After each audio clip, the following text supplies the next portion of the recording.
오늘부터 뉴욕 시내 공공장소에서 마리화나를 흡연해도 경찰에 체포되지 않게 됐습니다.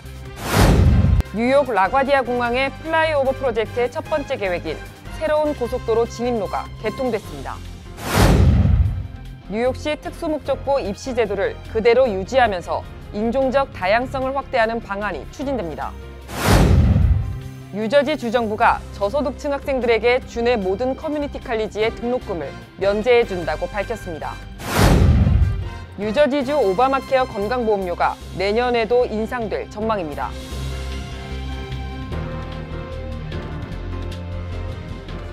SBI융자 전문은행 뉴밀레니엄뱅크가 홈모기지 융자를 시작했습니다. 신속한 진행과 간단한 서류로 내 집 마련의 꿈을 앞당겨 드립니다. Member of FDIC and Equal Housing Lender.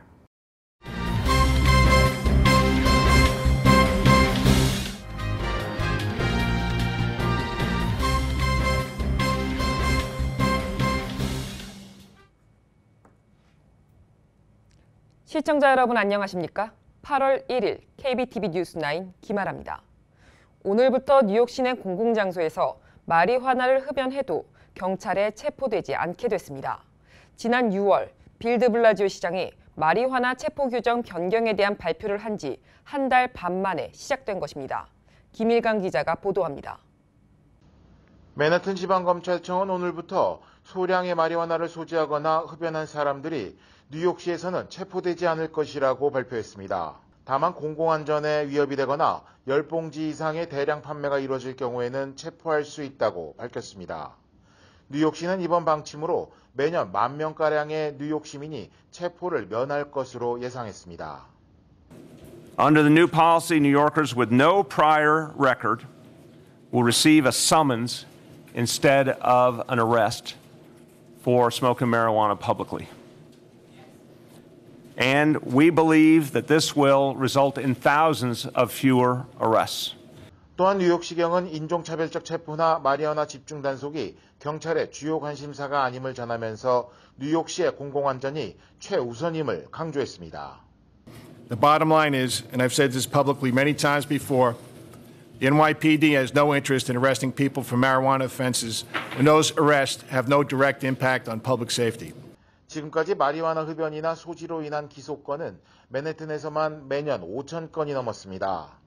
뉴욕시는 이번 규정 변경으로 약 96%의 기소 환면이 있을 것으로 예상하고 있습니다. KBTV 뉴스 김일강입니다. 뉴욕 라과디아 공항의 플라이오버 프로젝트의 첫 번째 계획인 새로운 고속도로 진입로가 개통됐습니다. 이번 개통으로 공항 주변 교통 상황이 매우 수월해질 전망입니다. 김일강 기자가 전해드립니다. 라과디아 공항을 가기 위한 차량들은 오늘 새롭게 개통한 진입로를 통해 그랜드 센트럴 파크웨이의 7번 출구에서 공항터미널 B, C와 D에 직접 진입할 수 있게 됐습니다. 이번 진입로 개통은 라과디아 공항 재개발 계획인 플라이오버 26개의 계획 중 첫 번째로 완성된 프로젝트입니다. 외곽도로에서 공항으로 진입하는 도로가 새로이 개통됨에 따라 공항 일대 교통이 훨씬 수월해질 전망입니다. This flyover is going to make a dramatic improvement already on the traffic. This road configuration, as soon as you got off the Grand Central Parkway, made no sense. 라과디아 공항 개발 계획인 플라이오버 프로젝트가 완료되면 공항 주변에 있는 19개 신호등이 단 3개로 줄어들게 됩니다. 특히 이번 진입로 개통으로 공항 승객들이 차에서 내려 먼 길을 걸어오는 수고를 덜게 됐습니다. 이번 진입로 개통을 시작으로 2020년 완공을 예정하고 있는 라과디아 공항 현대화 계획 플라이오버 프로젝트는 총 80억 달러의 주예산이 소요됩니다. KBTV 뉴스 김일강입니다. 경남 합천군과 국제 자매 도시를 맺고 있는 버갱 카운티에 청소년 교류 사업 일환으로 합천 학생들이 방문 중입니다. 김일강 기자가 취재했습니다. 뉴저지 버갱 카운티와 경남 합천군이 차세대 인재 양성을 위한 활발한 청소년 교류를 하고 있어 관심을 끌고 있습니다. 버갱 카운티는 2004년 합천군과 자매결연 및 청소년 교류 협정을 체결했으며 합천군은 이를 계기로 매년 관내 고교생 대상 미국 어학연수 프로그램을 실시하고 있습니다. 오늘 오후 3시 2018 미국 어학연수 프로그램에 참여한 합천군 고교생 20여 명이 버겐 카운티 정사와 의회를 방문했습니다. 근데 직접 와서 여기에서 각 부서가 하는 일을 하는 모습을 보고 정말 대단하다고 여겼고요. 그리고 이 청사에서 입법부와 행정부가 함께 이루고 있다고 들었는데요. 그 점에서 정말 신기하다고 생각했습니다. 이 자리에는 존 허건 카운티 클락, 데이빗 겐즈 프리폴더 카운티 의원, 제클린 최 버겐 카운티 검사, 그리고 조병창 합천군 명예 홍보대사, 이유성 뉴저지 합천군 향후회장 등이 참석했습니다. 학생들은 이 시간을 통해 버겐 카운티의 의회의 역사와 버겐 카운티 검찰의 임무와 역할 등에 대한 설명을 들었습니다. 이 같은 청소년 교류는 합천군 출신으로 포트리에 살고 있는 조병창 전 뉴욕 한인회장의 주도로 이루어졌으며 합천군의 긍지가 되고 있습니다.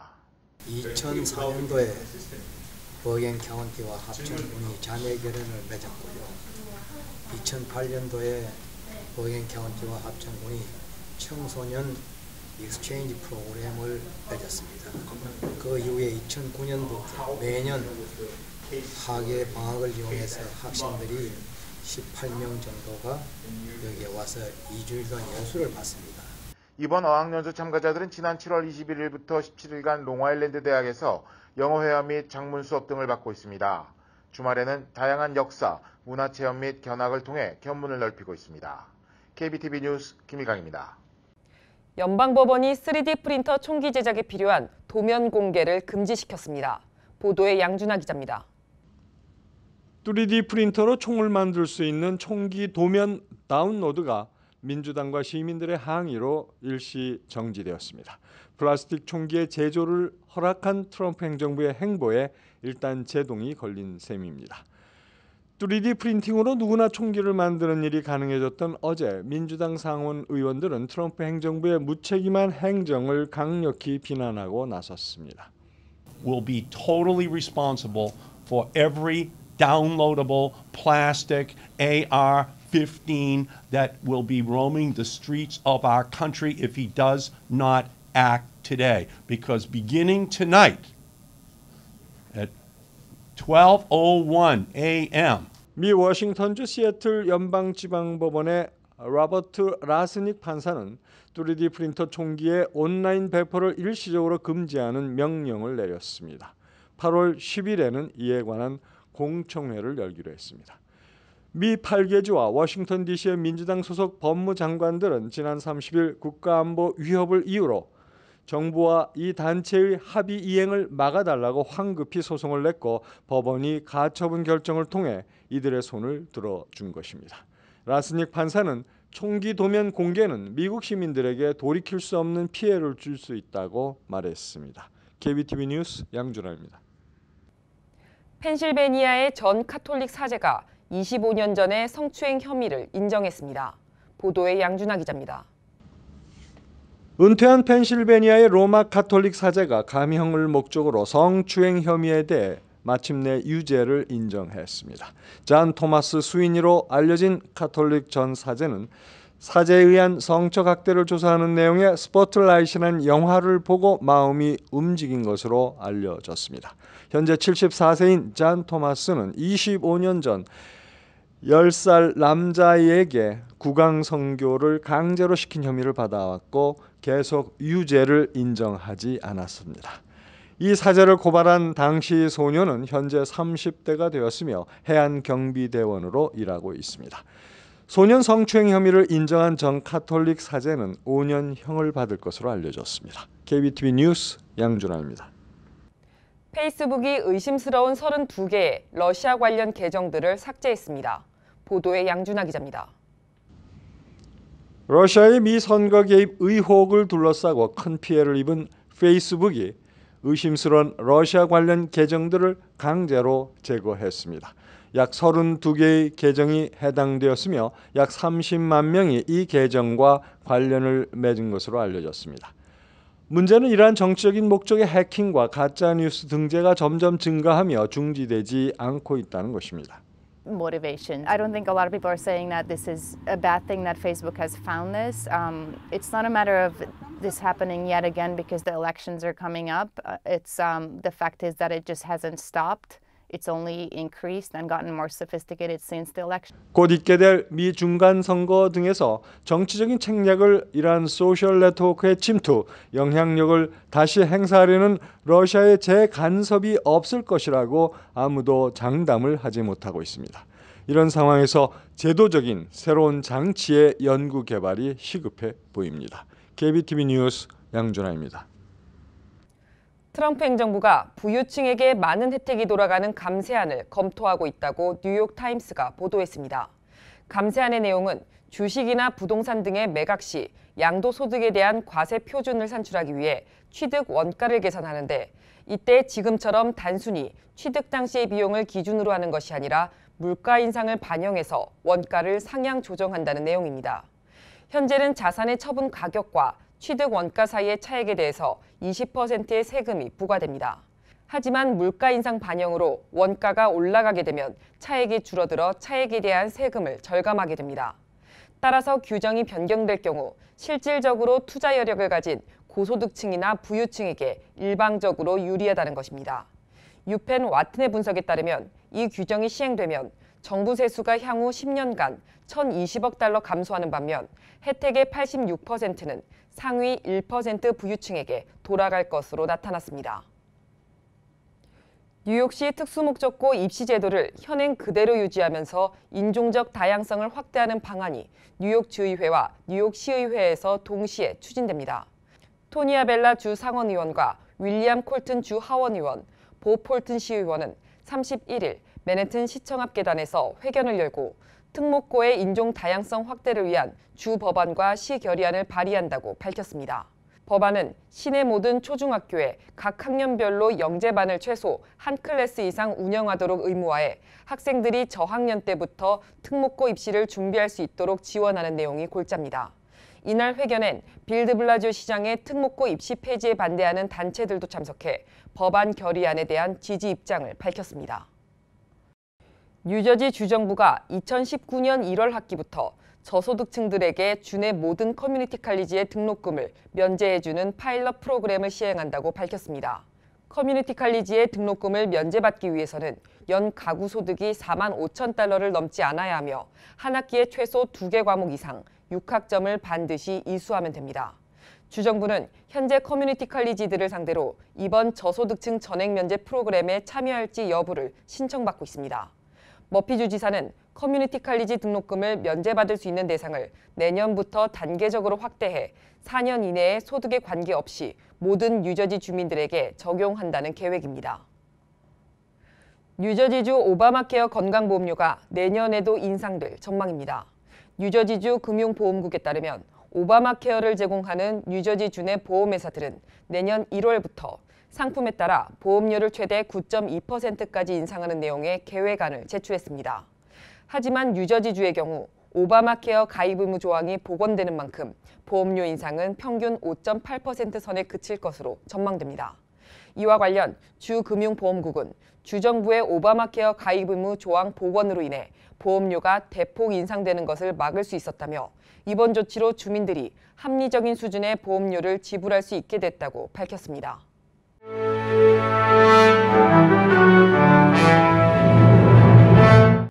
8월 1일 사건과 사고입니다. 뉴욕 아스토리아 23번가에 소재한 아파트에서 양육권으로 분쟁을 하던 가족이 아버지가 쏜 총에 모두 사망하고 아버지도 자살하는 사건이 발생했습니다. 경찰에 따르면 지난 월요일 밤 총격 사건 신고를 받고 출동한 아파트에서 4구의 시신을 발견했습니다. 6살 아들과 전 부인 그리고 현재 부인을 살해한 아버지 제임스 쉴드는 결국 자살을 선택한 것입니다. 네덜란드에서 온 전 부인은 살해 피의자 쉴드와 양육권 문제로 계속 다투어온 것으로 알려졌습니다. 경찰은 이날도 양육권 문제로 전 부인과 현재 부인이 함께 만나 심한 분쟁을 했다는 목격자의 진술을 확보했습니다. 뉴욕시경은 개인의 문제를 들어 피해자들의 신원은 공개하지 않았습니다. 경찰에 따르면 오늘 오전 고아너스 고속도로에서 쓰레기 트럭에서 떨어진 타이어가 반대편 차선에서 달려오던 SUV 차량 앞 유리에 충돌하면서 SUV 차량 운전자가 그 자리에서 사망했습니다. 피해자는 64세의 뉴욕시경 소속 건물유지 관리팀인 것으로 전해졌습니다. 경찰은 이 사고로 브루클린 3번가부터 차량을 통제하고 우회시켰습니다. 뉴욕시경은 맨해튼 전역에서 연쇄적으로 절도 행각을 벌이고 있는 용의자를 공개 수배하면서 지역 주민들에게 주의하라고 경고했습니다. 용의자는 주거용 건물에서 적어도 15번 이상 절도 행위를 저지른 것으로 파악되고 있습니다. 경찰에 따르면 용의자는 임의로 초인종을 누르고 건물 안으로 들어간 후 배달되어 온 상자나 각종 패키지들을 가져간다고 전했습니다. 경찰은 용의자가 야구 모자와 짙은 색의 의상을 입고 큰 가방을 들고 있다고 말하고 목격자들의 제보를 당부했습니다. 지역 예술가 그룹인 잡당아트 프로젝트가 주최한 퍼포먼스 5월 날이랑 광주에서 온 선물이 31일 맨해튼 타임스퀘어에서 펼쳐졌습니다. 이날 행사에는 융합아트 프로젝트팀 멀티스파크 크리에이션 소속 예술가 18명이 참여해 광주 5.18 풀뿌리 민주주의 정신을 세계에 알리기 위한 음악과 춤 등을 선보였습니다.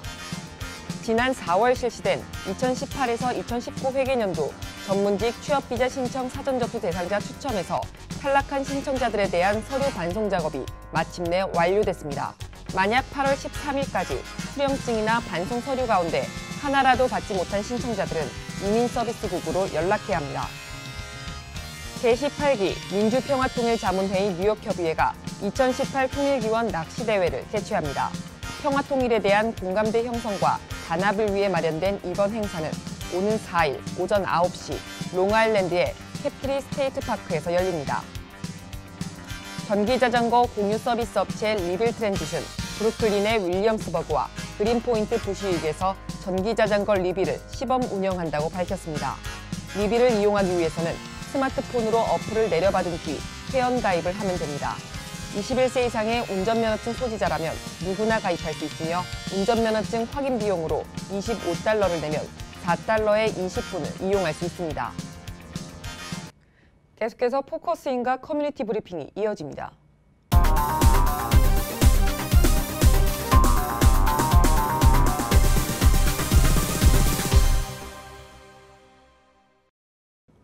포커스인입니다. 오늘은 시랜드 부동산 맨하탄 지점장 제이슨 심과 함께하겠습니다. 안녕하세요. 안녕하세요. 네, 본인 소개 부탁드릴게요. 예, 안녕하십니까.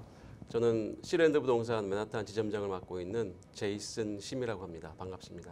네, 오늘 특별히 전문가를 모신 이유가 저희가 맨해튼 부동산의 현황에 대해서 궁금해서예요. 네. 현재 어떤 상황인가요? 맨하탄 부동산이라 한다면 일반적으로 커머셜과 레지던셜 부동산으로 나뉘고 있고, 커머셜에는 오피스하고 리테일 마켓이 있고, 레지던셜에는 콘도, 코앞, 타운하우스가 있다고 얘기가 되는데, 지금 현황은 2013년, 2014년 그 정점을 찍고 지금 하락 보합세 정도라고 생각하시면 되겠습니다. 네, 진짜 이제 세계 최고인 번화가라고 봐도 되는데 이 미드타운이 소매 상권 불황이 또 계속 지속되고 또 빈 상점도 늘어나고 여기에 또 렌트도 하락하고 있는 추세라고 들었어요. 네네. 왜 이런 상황이 온 걸까요? 일단은 뭐 해외 자본의 그 맨하탄 부동산의 투자 감소가 가장 큰 것이고, 특히 중국 같은 경우는 해외로 나가는 자본을 지금 좀 통제하는 과정이기 때문에 좀 그런 상황이 있고요. 그다음에 그 2014년 이후에 부동산 활성화가 됐는데 그 지금은 하락세니까 렌트비, 특히 리테일 렌트비는 그 하락을 해야 되는데 지금 아직까지도 상승 그게 있어서 지금 빈 공간들이 많아지고요. 그리고 리테일 비즈니스들이 지금은 이제 오프라인에서 온라인으로 많이 바뀌니까 그런 영향도 있고, 그다음에 또 중요한 거는 최저임금 제도가 있어서 2018년 12월까지는 지금 시간당 15불이 되니까 특히 이런 식당이나 음식 그 노동력이 집중적으로 들어가는 비즈니스에 큰 타격이 있고요. 네. 그다음에 소비자의 그 라이프 생활 변화도 있어서, 그러니까 뭐 자택근무들이나 이런 걸로 해서 약간 좀 영향을 받고 있습니다. 네, 그런데 또 이 와중에 정말 좀 놀라운 게 그렇게 이제 불황이 계속됨에도 불구하고 그 맨해튼 32가 한인타운은 여전히 입주를 희망하는 업소도 많고 경쟁도 치열한데 또 이런 특수한 상황은 이유가 뭘까요? 일단은 맨하탄 K타운, 한인타운의 어떤 그 구조를 본다면 지금 소매 비즈니스가 활성화되어 있고요. 그다음에 총 90개 비즈니스가 있는데 사업체가 있는데 서비스 업종이 49%, 그리고 요식 업종이 37%, 그리고 잡화 업종이 14% 정도 되어 있는데 일단 가장 큰 활성화 요인으로는 그 32가 한인타운이 펀더멘털이 잘 되어 있습니다. 그러니까 밀집 상권 지역이고 뭐 엠파이어 스테이트 빌딩이나 백화점, 뭐 호텔들이 많이 있고, 그다음에 뮤지컬 브로드웨이도 근접해 있고, 그다음에 한류의 영향이 큽니다. 그래서 타민족 고객들이 한인타운 방문을 하고 또 쇼핑도 많이 하고, 그다음에 한국의 프랜차이즈 업계가 이쪽 32가 한인타운에 많이 진출하는 과정에 있고요.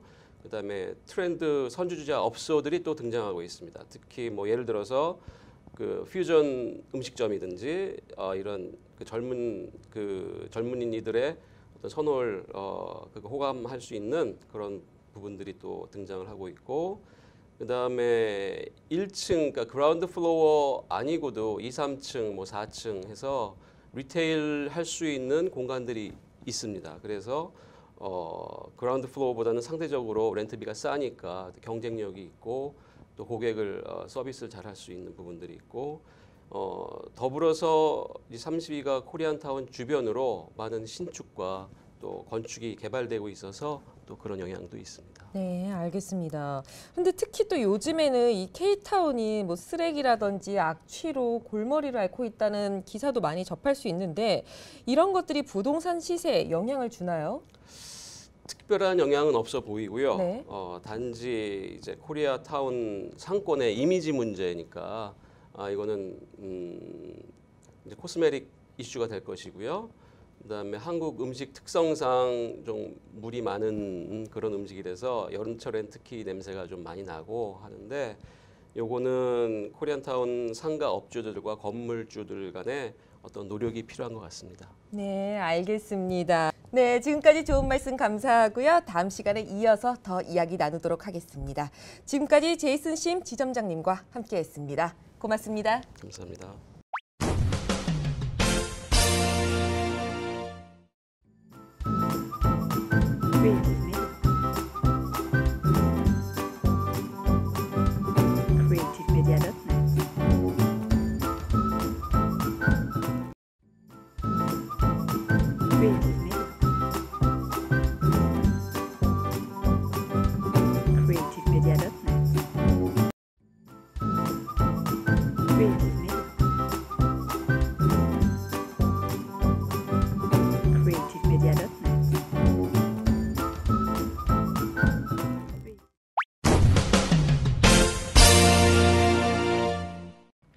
이어지는 순서 환율과 증시입니다.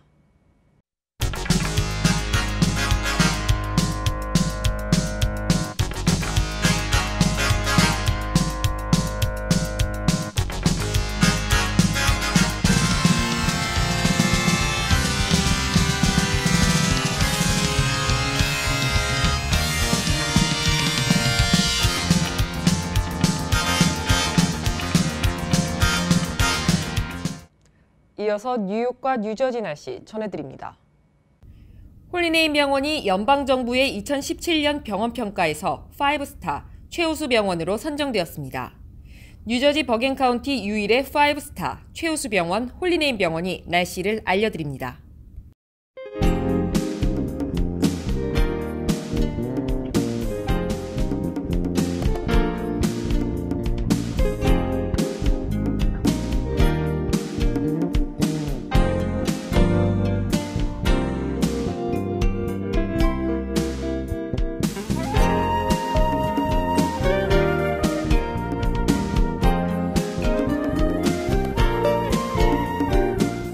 건강한 가정, 행복한 한인사회를 위해 함께합니다. 한국인을 아는 병원, 실력 있는 병원, 홀리네임 병원, KBTV 오늘의 날씨는 홀리네임 병원에서 제공합니다. 이상으로 8월 1일 KBTV 뉴스9 모두 마치겠습니다. 오늘도 KBTV 뉴스9과 함께해 주신 시청자 여러분 고맙습니다. 편안한 밤 되십시오.